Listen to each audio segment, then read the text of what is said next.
All right, welcome to the Explainer. Now, what if I told you that one of the world's most famous spiritual texts, it doesn't start with some grand truth. Nope, it kicks off with a confession of fear. Today, we are going to tear apart just one line, the very first verse of the Bhagavad Gita, and you'll see there's this whole hidden drama of guilt, ambition, and doubt packed right in there. So let's get into it.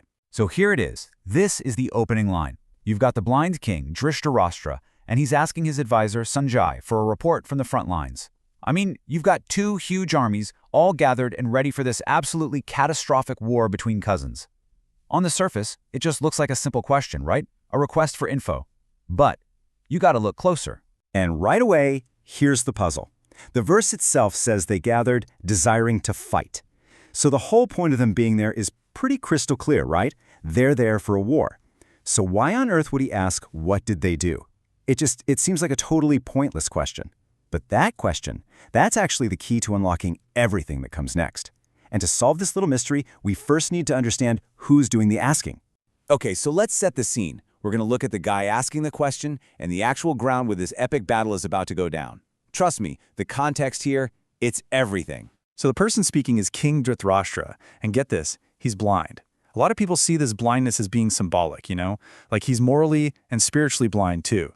Now his sons, they're the bad guys here. They've straight up stolen the kingdom from their own cousins, the Pandavas. And the Pandavas are the sons of the king's own brother, Pandu. So you see, this is way more than just some political fight. This is a massive family betrayal, and it's all about to explode on a battlefield.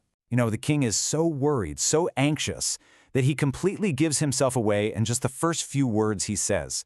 The very first clue to what's really going on in his head is a specific phrase he uses to describe the battlefield itself. He calls the battlefield Dharma Kshetra. And the meaning of this is it's fascinating. This isn't just some random name for a place. It literally translates to the field of Dharma, or, the land of virtue and righteousness. Think about that. He's about to watch this brutal, bloody war, and he's framing it as taking place on holy ground. And look, this wasn't just his personal take on it. The original texts, they all say this place was sacred. It was a land that was supposed to nourish virtue. They even called it the sacrificial arena of the celestial gods. So the main thing to get here is that Kurukshetra wasn't just some random patch of dirt. It was a place where everyone believed righteousness would, in the end, win out. Okay, so that brings us to the big question, right? If you're the father of the guys who stole the kingdom, and you really, really want your sons to win this war to keep it, why would you, of all people, bring up how sacred and virtuous the battlefield is? Why would you remind yourself that you're standing on holy ground? It just doesn't add up. Well, the answer, it's inside the king himself. See, his question isn't really about the battle out there. It's a mirror, reflecting the war that's raging inside his own head. Let's look at his exact words again. He asks what my sons did, but when he talks about his nephews, he just calls them the sons of Pandu.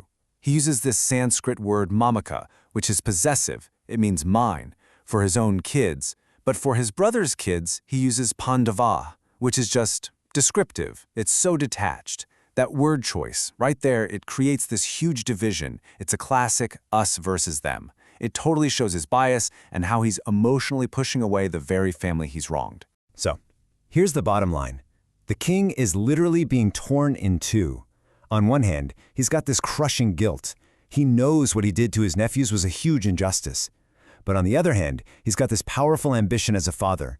He is desperate for his sons to win and hold on to that stolen kingdom, no matter what it takes.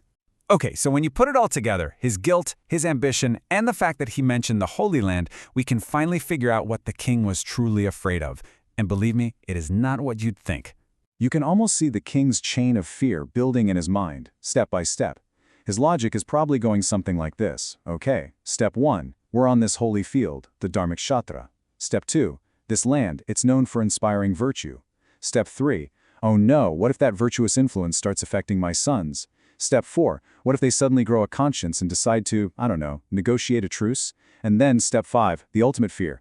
A truce means they have to give back the kingdom. And just like that, his whole plan goes up in smoke. And there you have it. His biggest fear wasn't that his sons would lose the fight. It was that the fight might not happen at all.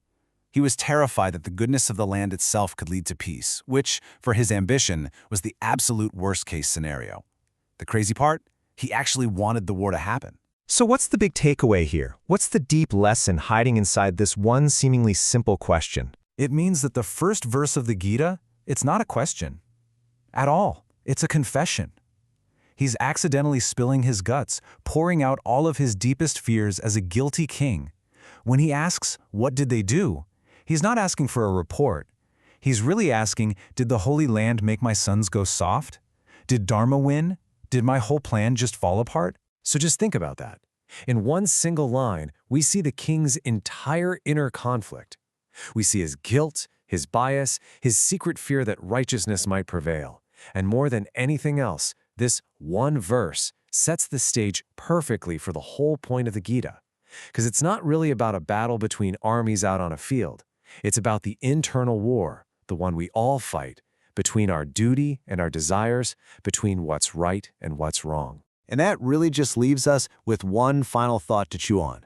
If one single, simple-sounding question can peel back the layers and show us an entire inner war raging inside a king, just imagine what the other 699 verses of the Gita could teach us about the battles we all face inside ourselves every single day.